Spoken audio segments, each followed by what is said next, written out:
से भरद्वाज जी का आश्रम कहाँ पर है? भरद्वाज जी का आश्रम है भरद्वाज मुनि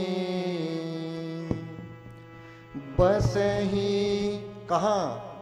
प्रयागा बसहि प्रयागा। भरद्वाज जी का आश्रम है प्रयागराज में।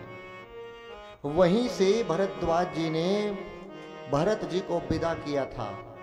क्या कहकर? लखन राम सिया पंथ कहानी, लखन राम सिया पंथ कहानी। पूछत सकहीं कहत मृदु बाणी, पूछत सकहीं कहत मृदु वाणी। जड़ चेतन मग जीव घनेरे, जड़ चेतन मग जीव घनेरे। जे चितए प्रभु जिन प्रभु हेरे, जे चितए प्रभु जिन प्रभु हेरे। सब भाए परम पद जोगो, भरत दरस में भव रोगो, भरत दरस में भव रोगो, भरत दरस में भव रोगो। भरत जी को विदा किया है। भरत जी आगे बढ़े। जैसे ही भरत जी चले हैं तो यहां पर दर्शन करिएगा। जिस पत्थरों पर भगवान यानी भरत जी के आंसू गिर रहे हैं राम जी को याद करते करते, वो पत्थर मोम की भांति पिघल गए। अब आप कहेंगे महाराज जी के पत्थर पिघलते हैं? पिघलते हैं। आज भी वो पत्थर रखे हुए हैं। कहां? जब आप चित्रकूट जाएंगे तो रास्ते में एक स्थान पड़ता है जिसका नाम है कामदगिरी। जब आप वहां पर जाएंगे तो आज भी भगवान की कुटिया बनी हुई है। उस कुटिया में आज भी वो पत्थर सुरक्षित रखे हुए हैं। जब आंसू पड़े तो उसमें गड्ढे हो गए, मोम की भांति पत्थर पिघल गए। इतना प्रेम, इतनी आग है उन आंसुओं में। किसके लिए? भैया से मिलने के लिए। इतना दर्द है। रास्ते में जब भगवान चले थे, एक कथा और आती है। रास्ते में एक पर्वत पड़ता है जिसका नाम है रामशयन। क्या नाम है? रामशयन। शयन माने सोना। उस पर्वत के ऊपर भगवान सोए थे। कब? जब भगवान चित्रकूट जा रहे थे। उस पर्वत के नीचे एक गुफा है। उस गुफा में एक मुनि रहते हैं जिनकी आयु 1000 वर्ष से भी अधिक है। जैसे ही उस मुनि को पता चला कि इसी मार्ग से भगवान आ रहे हैं, तो वो बाहर निकल कर आए और अपनी झोली फैलाकर उस पर्वत से क्या बोले कि हे पर्वतराज, आज तक मैंने जितना जप किया, तप किया, दान किया, हवन किया, पुण्य किया, जो भी मेरे पास में सत्कर्म की पूंजी है, आज मैं उसके बदले में आपसे कुछ मांगना चाहता हूं। पर्वतराज ने कहा, मांगो, क्या मांगना है? उस मुनि ने क्या मांगा कि आप एक रात के लिए मोम के बन जाओ। क्यों? क्योंकि भगवान थके होंगे। मैं चाहता हूं कि इसी पर्वत के ऊपर एक रात मेरे प्रभु राम और मेरी किशोरी मैया विश्राम कर लें। लेकिन आप तो इतने नुकीले हैं, भगवान कैसे आपके ऊपर विश्राम कर पाएंगे? आप कहीं चुभ ना जाएं। इसमें लिखा है कि वो पूरा का पूरा पर्वत मोम का बन गया। पूरा पर्वत मोम का। भगवान जाकर उस पर लेटे हैं। विश्वास नहीं आता मेरी बात पर तो जाकर देखिए, कामदगिरी के रास्ते में पड़ता है चित्रकूट के बीच में राम शयन, वहां पर बोर्ड लगा है। उस मोम में भगवान के पांव के निशान छप गए। जिस प्रकार रेत में कुछ वस्तु डाल दो तो गड्ढा हो जाता है, उसी प्रकार यदि मोम के ऊपर, नर्म मोम के ऊपर आप पैर रखेंगे तो आपके पांव के निशान छप जाएंगे। वो पांव के निशान आज भी बने हैं। भगवान सोए हैं, पूरी आकृति बनी है भगवान की उस मोम के ऊपर। किशोरी मैया की आकृति बनी है, लेकिन किशोरी मैया का सिर नहीं बना है। क्यों? क्योंकि भगवान ने किशोरी मैया को अपने पास में तो लिटाया, लेकिन तकिया कहां से आए?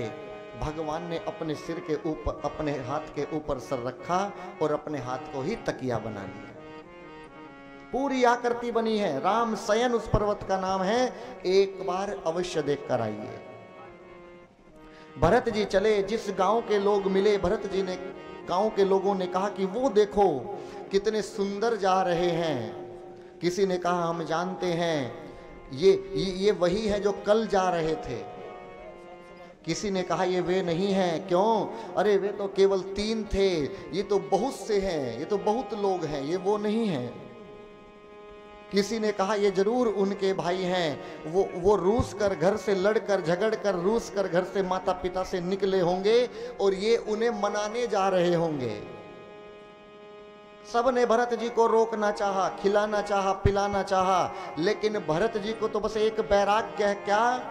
बस केवल मेरे भैया राम, भैया राम, भैया राम, बस ये करते करते आगे गुजर रहे हैं। जितने भी गांव के लोग मिले, सबने राम जी से कहा था कि हे प्रभु, आप इतने सुंदर हैं, आप हमें अपने साथ लेकर चलिए।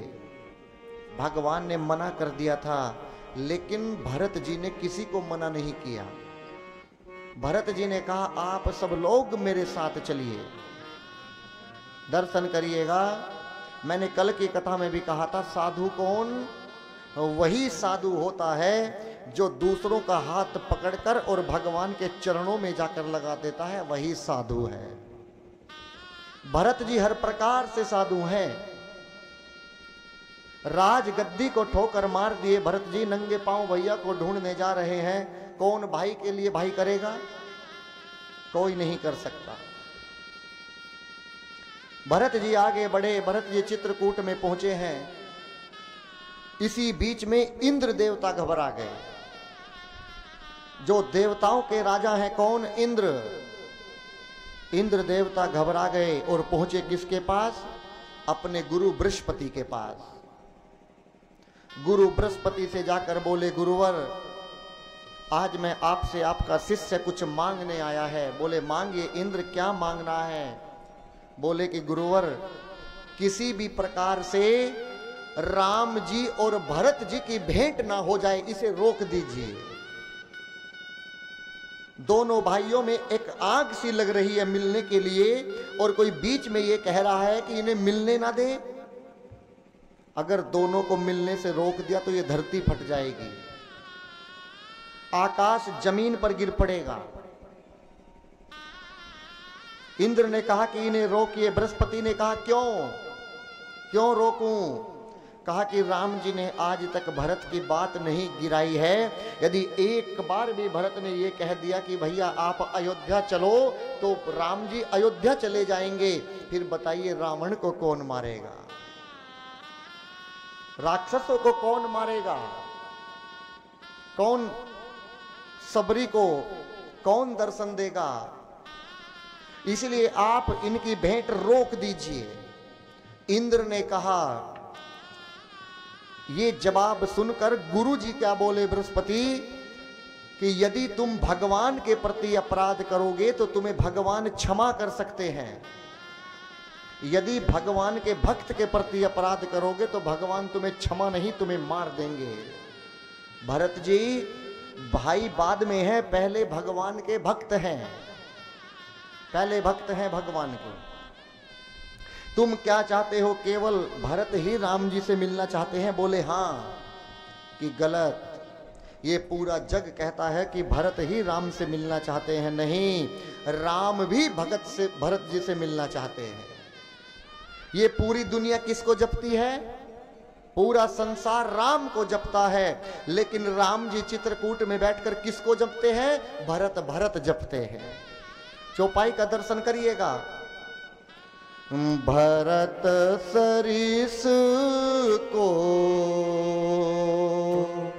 राम सनेही,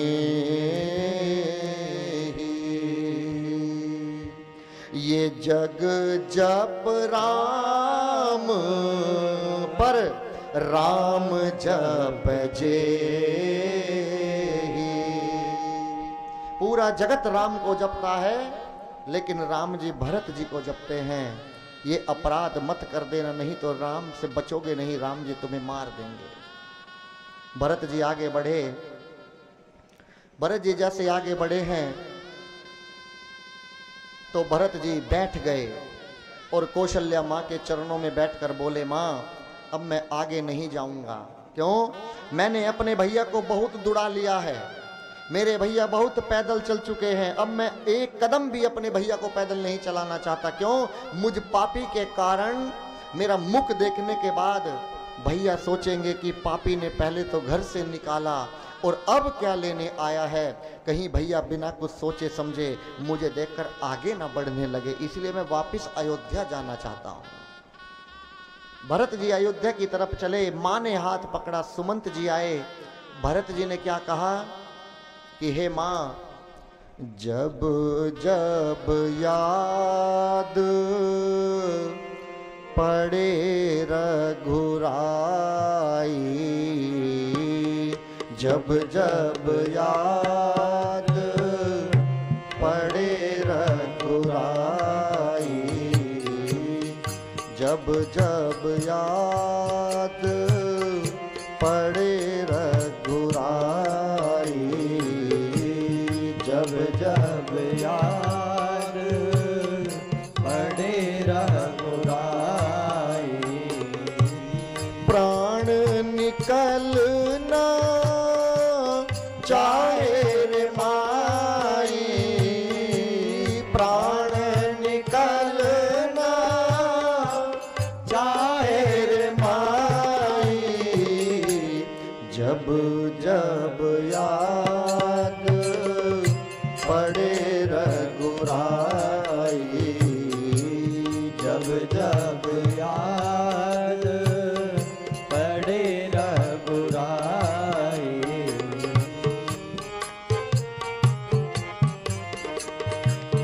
भरत जी ने कहा, माँ अभी मैंने भैया का दर्शन नहीं किया है, पर जो मन में मेरे विचार आ रहा है, क्या कैसे होंगे भैया मेरे, तपती धरा और जलती धूप में हो, कैसे होंगे भैया मेरे, तपती धरा और जलती धूप में हो, कंकरीली राहें नंगे पाव भाभी होंगी किस रूप में हो, कंकरीली राहें नंगे पाव भाभी होंगे किस रूप में हो, कोई न समझे, कोई न समझे ये पीर पराई, जब जब याद पड़े रघुराई, जब जब याद पड़े रघुराई, प्राण निकलना जाए रे माई, प्राण निकलना चाहे रे माई, जब जब याद पड़े रघुराई,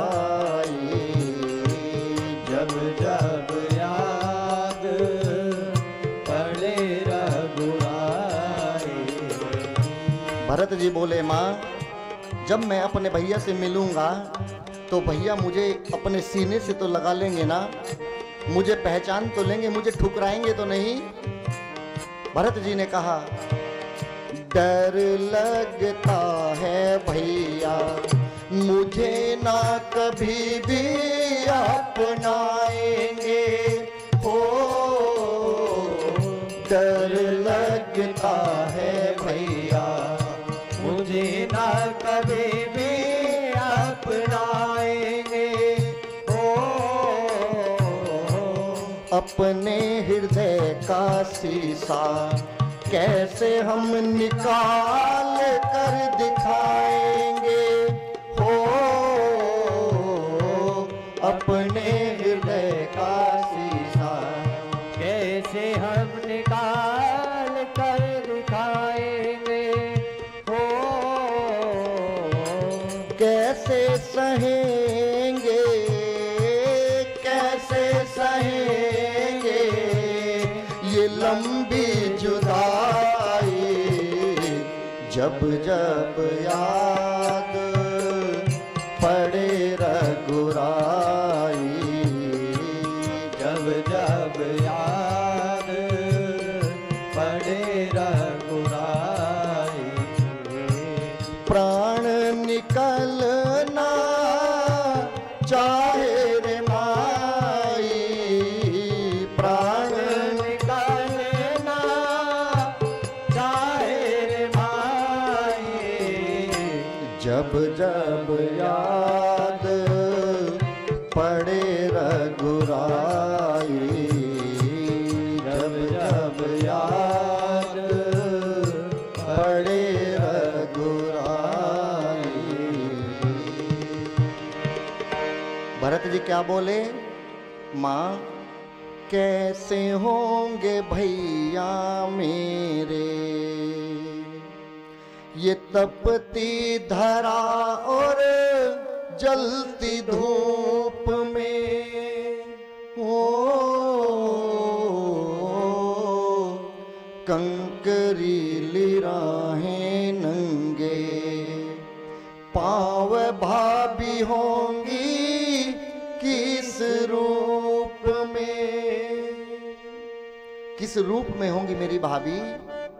ये बात सोच सोच कर भरत जी बार बार कहते हैं, माँ आगे नहीं जाना, वापस चलो, कैसे देख पाऊंगा भैया की हालत। राम जी कुटिया में बैठे हैं और लक्ष्मण जी से कुछ प्रश्न पूछ रहे हैं। एक बड़ा भाई छोटे भाई से कुछ प्रश्न पूछ रहा है, लक्ष्मण जी उन प्रश्नों के उत्तर दे रहे हैं। लक्ष्मण जी प्रश्नों के उत्तर दे रहे हैं। जैसे लक्ष्मण जी को पता चला कि भरत आ रहा है तो लक्ष्मण जी ने अपना धनुष और बाण निकाला और कहा कि मैं नहीं छोड़ूंगा भरत को। क्यों? इसने पहले हमें घर से निकाला और अब इसके बाद हमें यहां से हमसे युद्ध लड़ने आया है। उसी बीच में रात्रि हुई और रात्रि में मां सीता को एक सपने दिखाई पड़ा है। किशोरी मैया को एक सपने दिखाई पड़ा। उस सपने में क्या देखा कि जैसे भरत और शत्रुघ्न तीनों माँ, गुरु वशिष्ठ, पूरी अयोध्या समाज भरत जी के पीछे पीछे आ रही है। लेकिन सपने में देखा कि तीनों माँ की अवस्था अच्छी नहीं है। तीनों माँ सफेद साड़ी में आ रही है। उठी सुबह ब्रह्म मुहूर्त में भगवान को अपना सपन सुनाया। भगवान ने सपन सुना और ये जानकर वहीं पर शिवलिंग की, एक मिट्टी के शिवलिंग बनाए हैं भगवान ने और वहीं पर अभिषेक कर रहे हैं, भगवान का जप कर रहे हैं। उसी बीच में उत्तर दिशा की तरफ से एक आंधी आई और जब आंधी आई तो राम जी बाहर आए और आकर कौल भील से पूछा कि आप मुझे बताइए कि ये आंधी तूफान क्यों आ रहा है। उन कौल भील ने उत्तर दिया कि प्रभु इस दिशा से एक व्यक्ति आ रहा है जो अपना नाम शत्रुघ्न बताता है और एक और है कोई उसका भाई, उनके मुख से नहीं कहने दिया। राम जी बोले कहीं वो भरत तो नहीं है? बोले हाँ वो भरत है। उनके साथ में 3 माँ हैं, तीनों माँ सफेद साड़ियों में हैं, गुरु वशिष्ठ हैं, पूरा अयोध्या समाज उनके साथ में आ रहा है। जैसे सुना कि भरत आ रहा है, राम जी दौड़ पड़े, लेकिन कुछ कदम दौड़कर फिर रुक गए, फिर वापस हट गए। राम जी बोले, यदि भरत ने एक बार भी मुझसे ये कह दिया कि भैया अयोध्या चलो, तो मैंने आज तक भी भरत की बात को नहीं गिराया है, फिर पिता के वचन को पूरा कैसे करूंगा, इसीलिए मैं भरत से मिलने नहीं जाऊंगा। पीछे हट गए, लेकिन इस मन ने, इस दिल ने गवाही नहीं दी। फिर भगवान आगे बढ़े, क्या बोले, मुझे मेरे भरत पर विश्वास है, मेरा भरत मेरी आज्ञा के बिना कुछ नहीं कह सकता, जैसा मैं कहूंगा मेरा भरत ऐसा ही करेगा। यहां पर राम जी ने फिर साधु बोला है भरत जी को, क्या, भरत कहे मुँह साधु सयाने, मुझे अपने भरत पर विश्वास है, वो साधु है, वो मेरी आज्ञा के बिना कुछ नहीं कहेगा। लक्ष्मण जी को बोले, मछली को जल से निकाल दो, मछली जीवित रह सकती है, संभव है। ये अंधकार सूर्य को निगल जाए, ये भी संभव है। एक छोटा सा मच्छर होता है, वो सुमेरु पर्वत को लेकर उड़ जाए, ये भी संभव है, उड़ सकता है, संभव है। लेकिन लक्ष्मण, भरत राम के प्रति अपराध करे, ये कदापि संभव नहीं है। भरत राम के प्रति अपराध नहीं कर सकता। तुम देखना, वो आएगा और आकर मेरे चरणों में दंडवत प्रणाम करेगा। लक्ष्मण जी प्रश्नों का उत्तर दे रहे हैं, राम जी प्रश्न पूछ रहे हैं, और इसी बीच में भरत जी का हाथ पकड़ कर लाए कौन, सुमंत जी, और जिस कुटिया में भगवान रहते हैं उसी कुटिया के दरवाजे पर खड़ा कर दिया भरत जी को। और भरत जी ऊपर को भगवान को देखकर, सामने देखा कि भगवान बैठे हैं, भगवान को देखकर ऊपर हाथ कर कर बोले, पाहि नाथ कहूं पाहि गोसाई, भूतल परे लकुट के नाई। पाहिनाथ प्रभु पाहिनाथ, मुझ पर दया करो प्रभु, मुझे अपनी शरण में लो प्रभु, ये कहकर और भरत जी उल्टे मुख जमीन पर गिर पड़े। जब लाठी को बीच में खड़ा कर दो और लाठी को छोड़ दो, तो कोई बता सकता है कि वो लाठी किधर गिरेगी, उसकी दिशा समाप्त हो जाती है। उसी प्रकार भरत जी खड़े के खड़े गिर पड़े। चींटी देखी है ना, चींटी कितनी बड़ी होती है चींटी। यदि कोई ऐसा कारीगर हो जो चींटी के पांव की पाजेब बना दे, इस पूरे विश्व में कोई चींटी के पांव की पाजेब बना दे और उस पाजेब में 10-20 घुंघरू भी लगा दे, और चींटी रानी को वो पाजेब पहनाकर चींटी रानी इठला इठला कर चले, तो अब बताइए वो कितनी बड़ी पाजेब बनेगी। कल्पना करिएगा, उस पायल की आवाज को भी मेरे भगवान साकेत में बैठकर सुन लेते हैं, तो क्या आज दरवाजे पर भरत जी पाहिनाथ कह रहे हैं, वो आवाज सुनाई नहीं दी होगी। लेकिन राम जी नहीं उठे। राम जी को पता है कि भरत दरवाजे पर पड़ा है, राम जी नहीं उठे। राम जी कहना चाहते हैं, लक्ष्मण, जब तू अभी बाण लेकर चला था कि मैं भरत को मार दूंगा, जब तक मेरा लक्ष्मण नहीं कहेगा कि भैया भरत आए हैं, जब तक ये राम उठने वाला नहीं है। जैसे ही लक्ष्मण जी ने देखा कि भरत भैया नीचे जमीन पर पड़े हैं, तो अपने प्रश्नों का उत्तर जल्दी जल्दी देने लगे। किस प्रकार, चढ़ी चंग जनु खैच खिलारू, जिस प्रकार खिलाड़ी पतंग को उड़ाने के बाद बरसात या आंधी आ जाए तो क्या करता है, जल्दी जल्दी खींचता है, उसी प्रकार राम जी के प्रश्नों का उत्तर जल्दी जल्दी देने लगे। प्रश्न खत्म होने के बाद हाथ जोड़कर बोले लक्ष्मण जी, भैया भरत प्रणाम करत रघुनाथा। हे भैया, द्वार पर भैया भरत लेटे हैं, वो आपको प्रणाम कर रहे हैं। अभी भरत नहीं कहा था, केवल भा कहा था। जब तक भा कहा राम जी उठ गए, जब तक रा कहा जब तक भगवान दौड़ पड़े, और जब तक ता कहा जब तक भगवान ने भरत जी को उठाकर अपने सीने से लगा लिया। इतने वेग से दौड़े भगवान, इतने वेग से दौड़े। जब भगवान गले से लगाने के लिए दौड़े तो भगवान के शरीर से ये पटका गिर पड़ा। लक्ष्मण जी ने पूछा, आप क्यों गिर गए? तभी उस पटके ने जवाब दिया, जब दो भाई आपस में मिलते हैं तो मैं पटका बीच में दीवार नहीं बनना चाहता था, मैं इसलिए शरीर से गिर पड़ा। हे जी उठे राम सुनी प्रेम अधीरा, कहूँ पट कहूँ निसंग धनु तीरा, कहूँ पट कहूँ निसंग धनु तीरा, कहूँ पट कहूँ निसंग धनु तीरा। ये पटका गिर पड़ा, तो ये पटका गिर पड़ा, शरीर से धनुष और बाण भी गिर पड़े, निसंग गिर पड़ा। फिर लक्ष्मण जी ने पूछा कि आप क्यों गिर गए? उन्होंने कहा, जब दोनों भैया प्रेम से मिलते हैं, दो भाई के बीच में दो भाई हथियार लेकर नहीं मिलते हैं, हम इसलिए जमीन पर गिर पड़े। हे जी उठे राम सुनि प्रेम अधीरा, कहूँ पट कहूँ निसंग धनु तीरा, कहूँ पट कहूँ निसंग धनु तीरा, कहूँ पट कहूँ निसंग धनु तीरा। राम जी ने कैसे उठाया भरत को?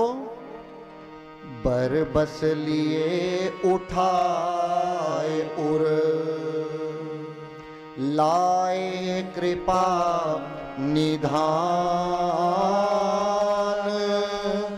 भरत राम की मिलनी लखी, बिसरे सब ही आपान। राम जी और भरत जी की मिलनी भई। इस दृश्य को देखकर जब भगवान और भरत जी की आंखों से आंसू गिरे हैं, उन्हीं आंसुओं से वो पत्थर पिघल गए हैं। वो पत्थर चित्रकूट में आज भी कामदगिरी में रखे हुए हैं। एक बार दर्शन अवश्य कर कर आइएगा, अवश्य करिएगा।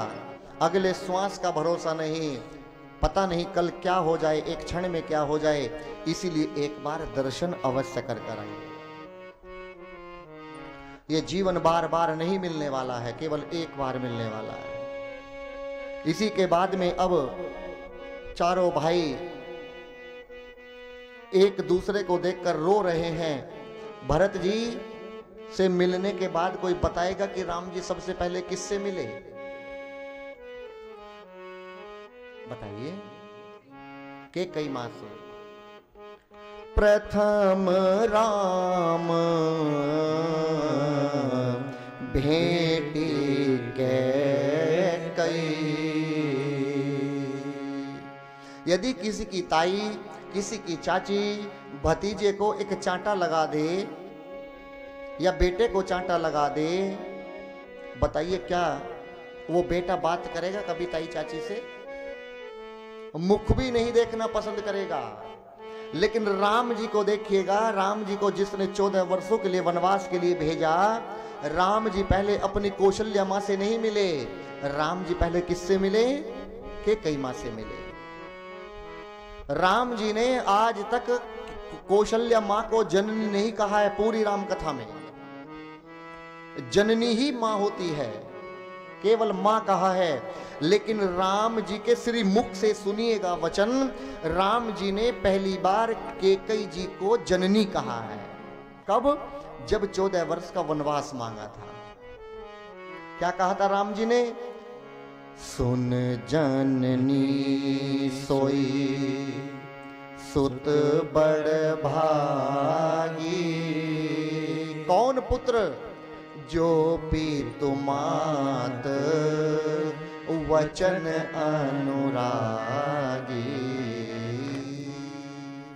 चरणों में नहीं, जो अपने माता पिता के वचन में प्रेम करता है वो पुत्र बड़ भागी है। जननी मां, वो पुत्र बड़ भागी है। और ये अवसर केवल राम को प्राप्त हुआ है। जननी, ये राम अवश्य वन में जाएगा। पहली बार जननी बोला है। कैकेयी मां से मिले और कैकेयी मां से मिलने के बाद जब दो व्यक्ति गले से मिलते हैं तो एक के कान दूसरे के होठ के बगल में आ जाते हैं, दूसरे के कान दूसरे के होठ के बगल में आ जाते हैं। राम जी ने कहा, मां तू ठीक तो है ना? बोले, राम सब तो ठीक है, पर अब भरत मुझे मां नहीं कहता। अब मुझे मां नहीं कहता, वो डायरेक्ट मेरी तरफ को देखना भी नहीं चाहता। तभी राम जी ने कहा, मां ये पूरा जगत, पूरा संसार तेरा त्याग कर सकता है मां, लेकिन ये राम तेरा त्याग कदापि नहीं कर सकता, कदापि नहीं कर सकता। राम जी यहां से गए हैं कहां? भरत जी के पास। भरत जी को एकांत में लेकर गए हैं कुटिया के पीछे, और भरत जी से जाकर कहा, भरत यदि आज मैं तुमसे कुछ मांगना चाहूं तो आप मुझे देंगे ना? भरत जी ने कहा, भैया मेरे प्राण भी मांगोगे तो प्राण भी दूंगा। क्यों? क्योंकि रघुकुल रीत सदा चली आई, प्राण जाए पर वचन न जाए। ये हमारी रीत है। मांगे भैया, क्या मांगते हो? आपने प्राण निकाल कर तुम्हारे चरणों में रख दूंगा भैया, लेकिन यदि एक चीज मुझसे मत मांगना, केवल एक, और बाकी तुम मेरे प्राण भी मांग सकते हो भैया, लेकिन एक चीज नहीं दूंगा मैं। बोले, कौन सी? राम जी क्या लेने गए थे? राम जी ये मांगना चाहते थे कि तू अपनी मां को, कैकेयी मां को मां क्यों नहीं कहता, कि मेरे साथ चलो भरत और मां को मां कहो।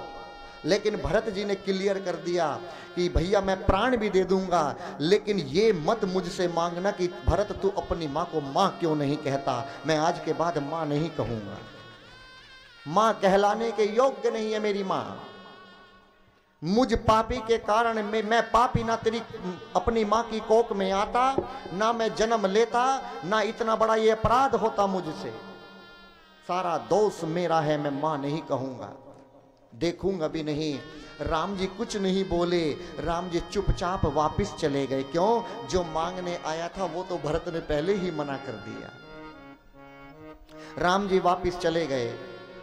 राम जी जब वापस गए हैं, दर्शन करिए। इसके बाद में कौशल्या मां से मिले, सुमित्रा मैया से मिले, गुरु वशिष्ठ जी से मिले। गुरु वशिष्ठ जी के चरणों में दंडवत किया तो गुरु वशिष्ठ जी ने बताया कि राम अब तुम्हारे पिता इस संसार में जीवित नहीं बचे।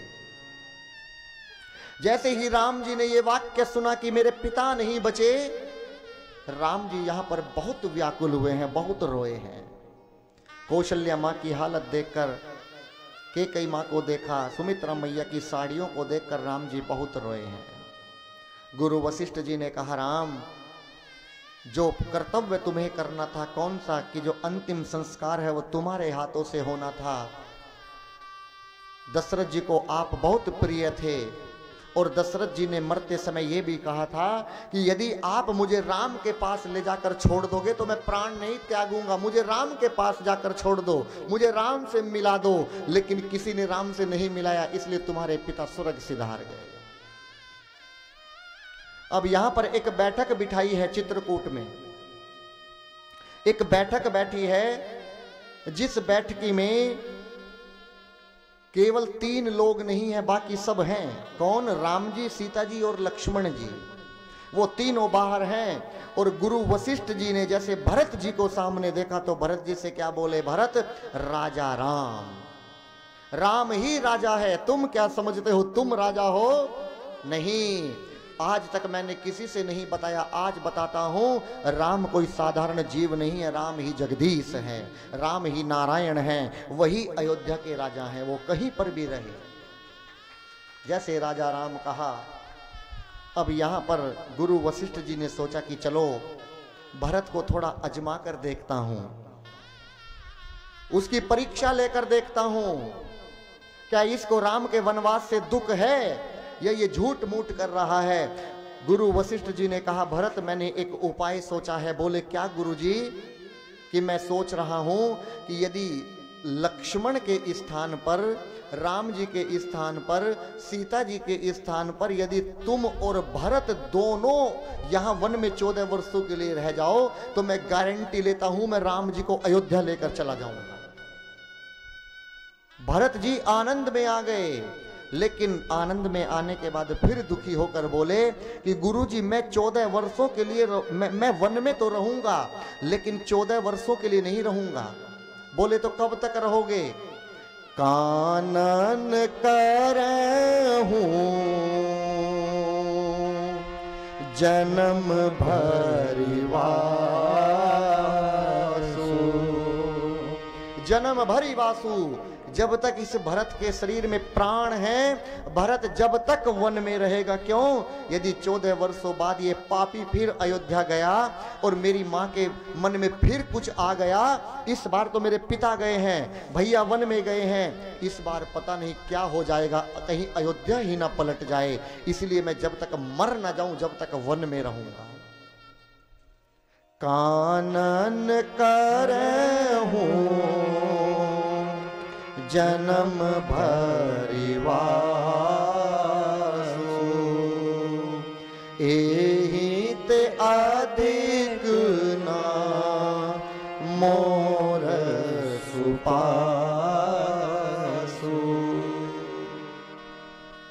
ये कहा। इसके बाद में गुरु वशिष्ठ जी राम जी के पास में आए और राम जी के पास में आकर बोले, राम मैं चाहता हूं कि जो आप निर्णय लोगे बेटा राम वही होगा। बताओ राम क्या करना चाहिए? राम जी ने कहा कि आप पिता के जैसे हैं, आप भगवान के जैसे हैं, आप मुझसे पूछते हैं, जैसा आप निर्णय लेंगे गुरुजी मैं ऐसा ही करूंगा। बताइए मुझे क्या करना है? तभी यहां पर गुरु वशिष्ठ जी बोले, मैं तो कहता हूं कि भरत का प्रेम देखकर भरत से ही पूछ लिया जाए कि क्या करना चाहिए। भरत जी को बुलाया, भरत जी से पूछा, भरत बताओ क्या करना चाहिए, वही करेंगे।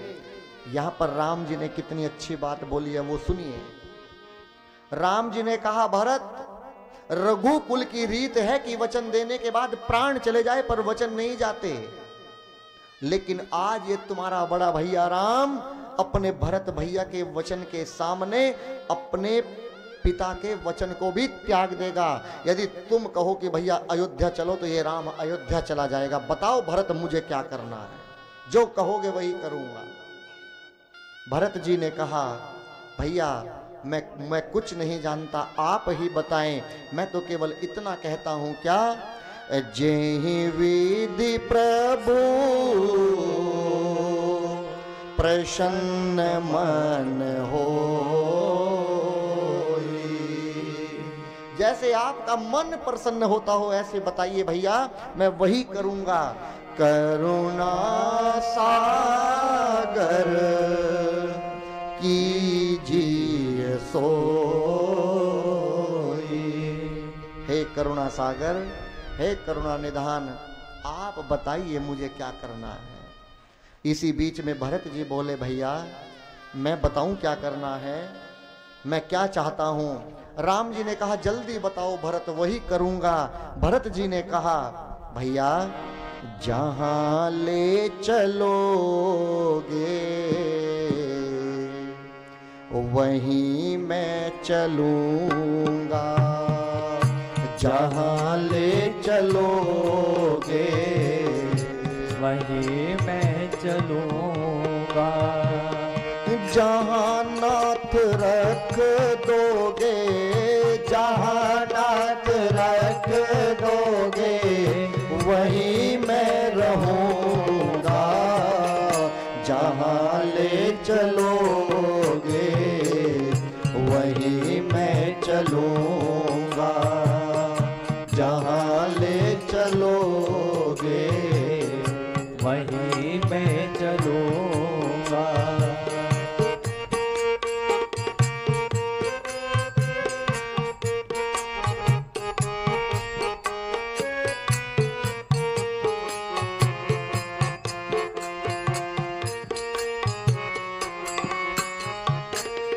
ये जीवन समर्पित शरण में तुम्हारे, तुम्ही मेरे सर्वस्व, तुम्ही प्राण प्यारे। ये जीवन समर्पित शरण में तुम्हारे, तुम्ही मेरे सर्वस्व, तुम्ही प्राण प्यारे। तुम्हें छोड़ कर नाथ, तुम्हें छोड़ कर नाथ, मैं किससे कहूँगा, जहाँ ले चलोगे वहीं मैं चलूँगा, जहाँ ले चलोगे वहीं मैं चलूँगा। जहाँ नाथ रख दोगे, जहाँ नाथ रख दोगे वहीं मैं रहूँगा, जहाँ ले चलोगे वहीं मैं चलूँगा, जहाँ ले चलोगे वहीं मैं चलूँगा।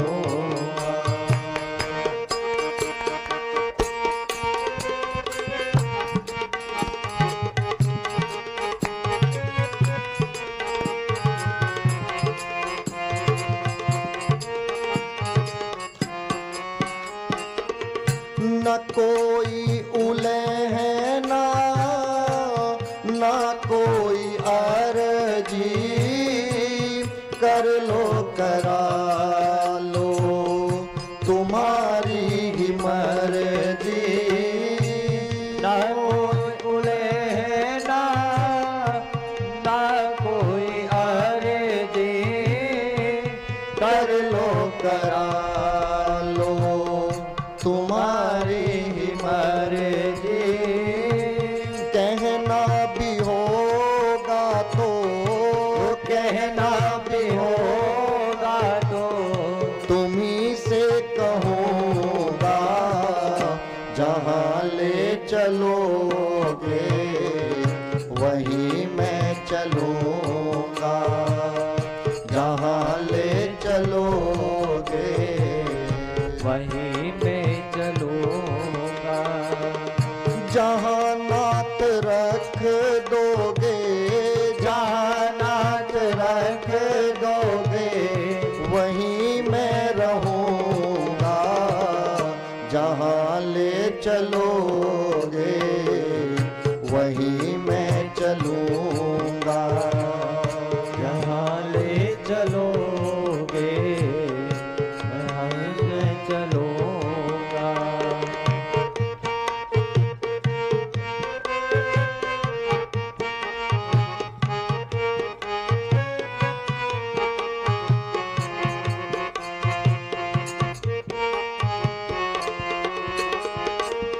तुम्हारे ही दिन हैं, तुम्हारी ही रातें, कृपा नाथ सब है तुम्हारी कृपा से। तुम्हारे ही दिन है तुम्हारी ही रातें, कृपा नाथ सब है तुम्हारी कृपा से। नारायण प्रभु प्रेम, नारायण प्रभु प्रेम, मैं पावन रहूँगा, जहाँ ले चलोगे वहीं मैं चलूँगा, जहाँ ले चलोगे वहीं मैं चलूँगा। जहाँ नाथ रख दोगे, जहाँ नाथ रख दोगे वहीं मैं रहूँगा, जहाँ ले चलोगे वहीं मैं चलूँगा, जहाँ ले चलोगे वहीं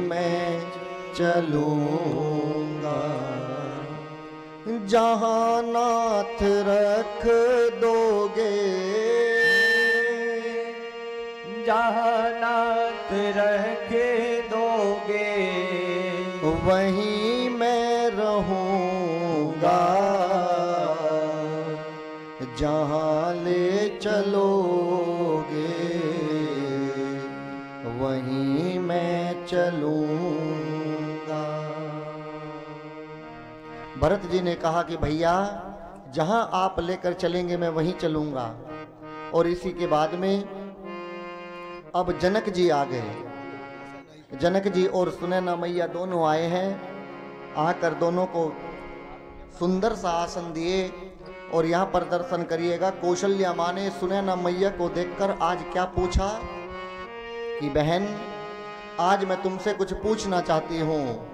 सुनैना मैया ने कहा पूछिए कि बहन ये बताओ कि प्रकाश के कितने साधन होते हैं। मैया ने कहा 3। बोले कौन कौन से? बोले पहला है सूर्य, दूसरा है मणि और तीसरा है दीपक। बोले मेरे घर का जो सूर्य था वो समय से ही पहले अस्त हो गया। कौन? दशरथ जी महाराज। मेरे घर का पहला सूर्य, पहले प्रकाश का साधन चला गया। दूसरा प्रकाश का साधन कौन? जिसे आपने कहा है मणि। मणि मेरा राम है। मेरा राम अयोध्या को छोड़कर वन में आ गया। मेरी अयोध्या का दूसरा प्रकाश का साधन भी चला गया। तीसरा प्रकाश का साधन बचता है दीपक। और मेरे कुल का दीपक कौन है? मेरे कुल का दीपक है भरत। यदि भरत को कुछ हो गया, भरत चला गया, तो मेरे इस अयोध्या को अंधकार से डूबने से कोई नहीं बचा सकता। मैं तुमसे हाथ जोड़कर कहती हूं कि आप जनक जी से कहिए कि लक्ष्मण को वापस अयोध्या में भेज दें और लक्ष्मण के स्थान पर भरत को अपने साथ राम रख ले। नहीं तो ये भरत जीवित नहीं बचेगा, मर जाएगा ये। बहुत कहा, जाकर बताया कि हे जनक जी, कौशल्या माँ ऐसे ऐसे कह रही थी। जनक जी ने कहा कि मैं सब जानता हूँ, राम कोई साधारण जीव नहीं है। मैंने राम को उस दिन पहचाना था। कब? जब राम धनुष तोड़ने मेरे यहाँ पर आए थे। जब सीता छोटी सी थी, जिस यज्ञशाला में वो धनुष रखा हुआ था, उस यज्ञशाला में संगमरमर नहीं था, पत्थर नहीं बिछे थे, उसमें कच्चा था, भूमि मिट्टी थी। क्योंकि यज्ञशाला कभी पक्की नहीं होती, उसमें गाय के गोबर से लीपा जाता है। जब वो धनुष रखा था, सुनैना मैंने जब देखा था, क्या एक दिन खेलती खेलती सीता उसी कक्ष में चली गई और सीता ने अपने बाएं हाथ से ऐसे धनुष को उठाया और उसके साथ में खेल रही थी। मैं तभी समझ गया था इस धनुष को उठाने वाली कोई साधारण नहीं होती, यही जगदम्बा है। मैं उसी दिन समझ गया था। और जगदम्बा का वर्ण करने के लिए कोई साधारण जीव नहीं बना होगा। शक्ति को लेने के लिए कोई साधारण जीव नहीं आएगा। शक्ति को लेने के लिए मान को आना पड़ेगा, तभी बनता है शक्तिमान। इसको लेने के लिए कोई जगदीश ही आएगा। राम कोई साधारण नहीं है, राम ही जगदीश हैं, वो सब ठीक कर लेंगे। ये कहा। गुरु वशिष्ठ जी ने जनक जी से कहा कि आप बताओ क्या करना चाहिए। यहाँ पर जनक जी ने कहा है कि मैं आपके घर के बीच में नहीं बोलना चाहता गुरु वशिष्ठ जी, जो निर्णय आप ले वही करिए। जिनकी आंखों ने अपने बेटे को दुल्हन के रूप में देखा हो और आज वो आंखें तपस्विनी के रूप में देखे तो कैसा लगेगा। लेकिन जनक जी सीता जी को देखकर रोए नहीं है, दुख नहीं माना है। जनक जी ने कहा कि वाह बेटी सीता, तूने आज मेरा नाम, मेरा मान बढ़ा दिया। बोले कौन सा मान? कि तूने एक नहीं, तूने 2 कुल पवित्र कर दिए। तूने पहले मेरे कुल में जन्म लेकर मेरे कुल को पवित्र किया और आज तू राज सिंह राज गद्दी, इतना ऐश वो आराम छोड़कर तू आज नंगे पांव राम के साथ में वन में चलकर आ गई। तूने सबको ठोकर मार दी। तूने अयोध्या के कुल को भी पवित्र कर दिया। तूने 2 कुल पवित्र कर दिए। गोस्वामी जी कहते हैं पुत्री पवित्र किए कुल दो, सुजस धवल जसो कह सबको। पुत्री पवित्र किए कुल दो, सुजस धवल जसो कह सबको।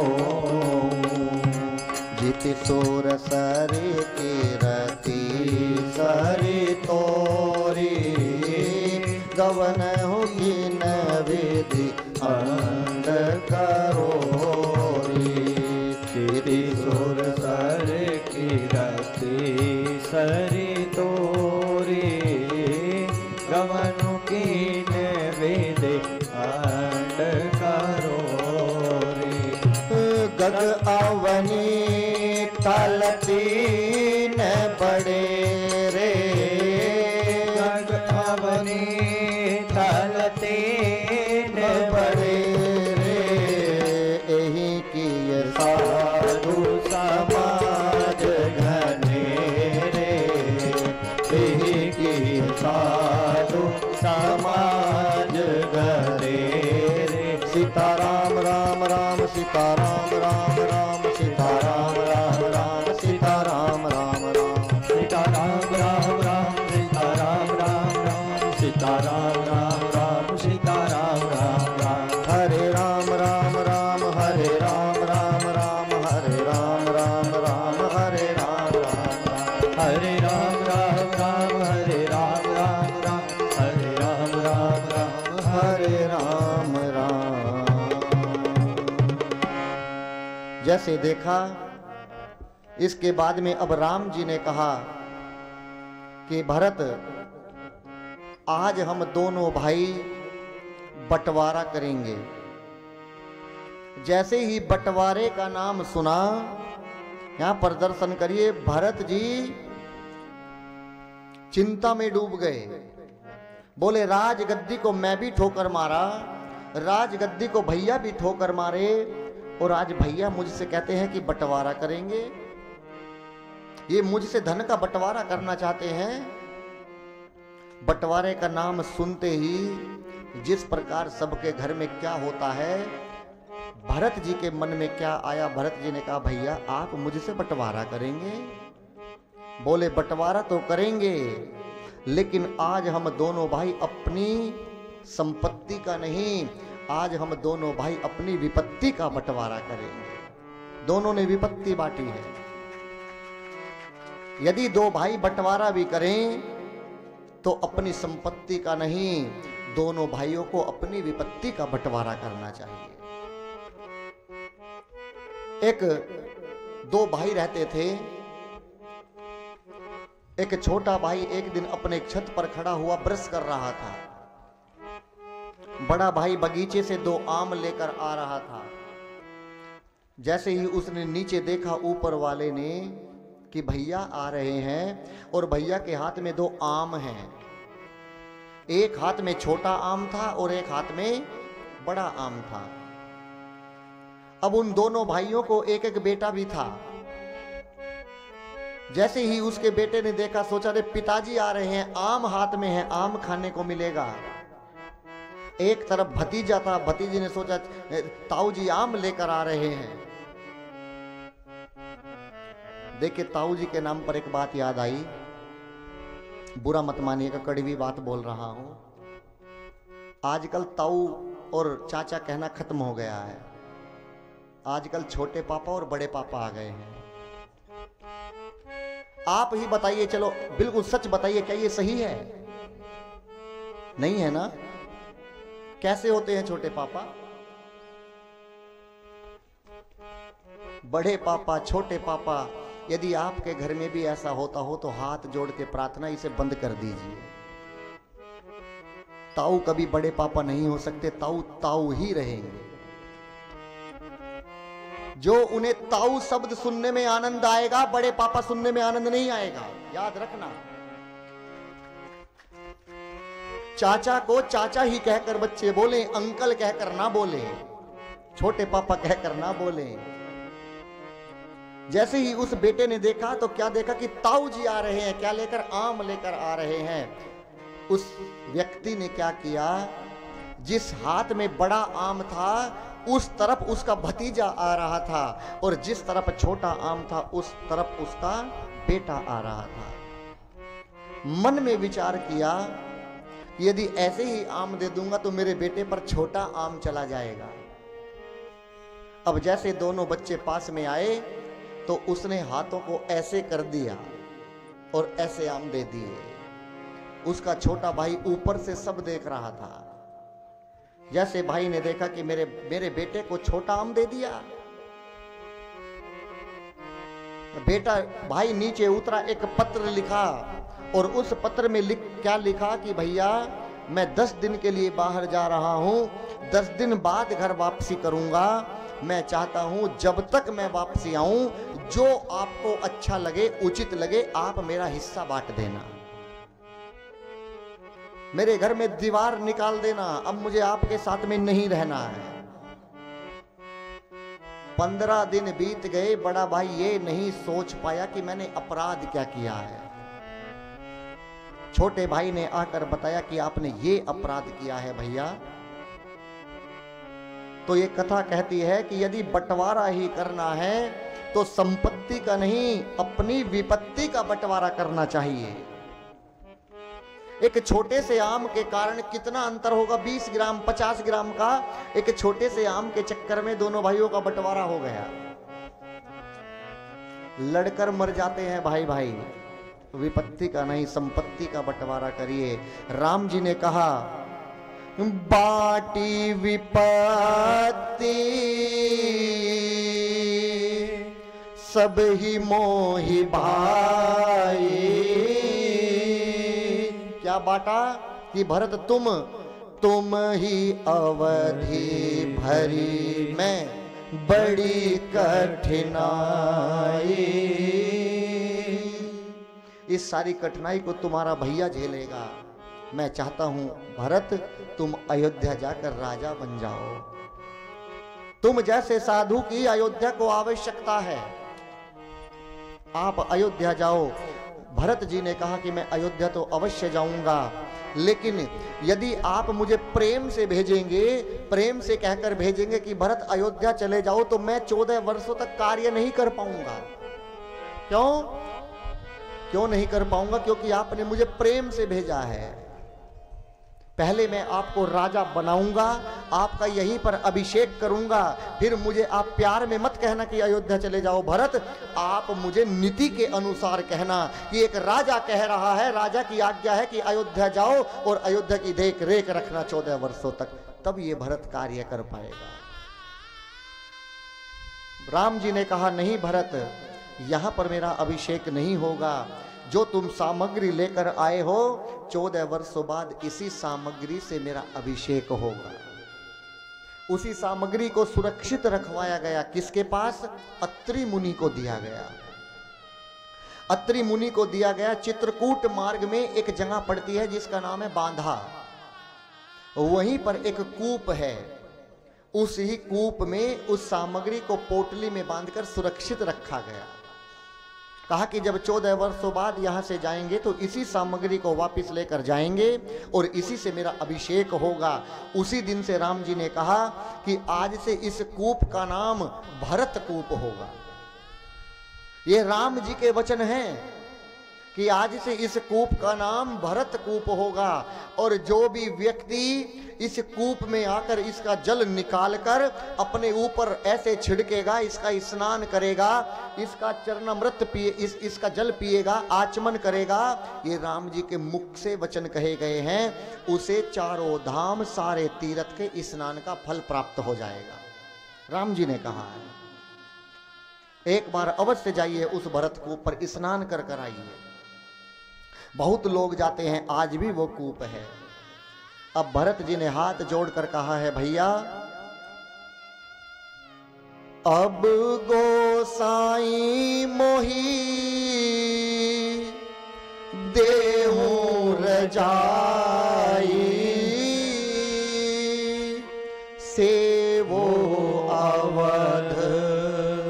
अवध यदि भर जाए। रजाई यानी मुझे आज्ञा दीजिए भैया, मुझे आज्ञा दीजिए, प्रेम से नहीं, एक राजा के पद पर बैठकर मुझे आज्ञा दीजिए। भगवान जब घर से चले थे, बताइए कुछ पहनकर चले थे क्या? बताइए, पैरों में कुछ पहनकर चले थे? नंगे पांव थे ना भगवान। भगवान का एक नया अवतार हुआ है, किसके रूप में? चरण पादुका के रूप में। भगवान के चरण पादुका का एक अवतार हुआ और भगवान ने यहां पर भरत जी को चरण पादुका दी है। कैसे? प्रभु करी कृपा पावर दीनी, प्रभु करी कृपा पावर दीनी, सादर भरत शीस धर लीनी, सादर भरत शीस धर लेने। चरण पीठ करो ना निधान के, करण पीठ करो ना निधान के, जनु जोग जामिक प्रजा प्राण के, जनु जोग जामिक प्रजा प्राण के, जनु जोग जामिक प्रजा प्राण के। भरत मुदित अवलंब लहे ते, अस शोक जस सिया राम रहे ते। ये सियावल रामचंद्र भगवान की जय। भरत जी, रास्ते में एक गांव पड़ता है जिसका नाम है नंदीग्राम। भरत जी ने सोचा कि मैं दिन में तो भूमि पर रहूंगा, क्यों? धरातल पर, क्योंकि मुझे कार्य करना है, और रात में जब सोऊंगा तो मेरे भैया भी धरती पर सोएंगे, मैं भैया के समतल नहीं रह सकता। इसीलिए भरत जी ने 4 फीट का गड्ढा खोदा है। भरत जी रात्रि निवास उसी गड्ढे में करते हैं और चरण पादुका को रखकर भरत जी पूरा व्यवहार करते हैं, एक राजा का पद निभाते हैं, बड़े आनंद में हैं राम जी। इसके बाद में देखिएगा, यहां पर अयोध्या कांड की कथा को समाप्त करते हैं।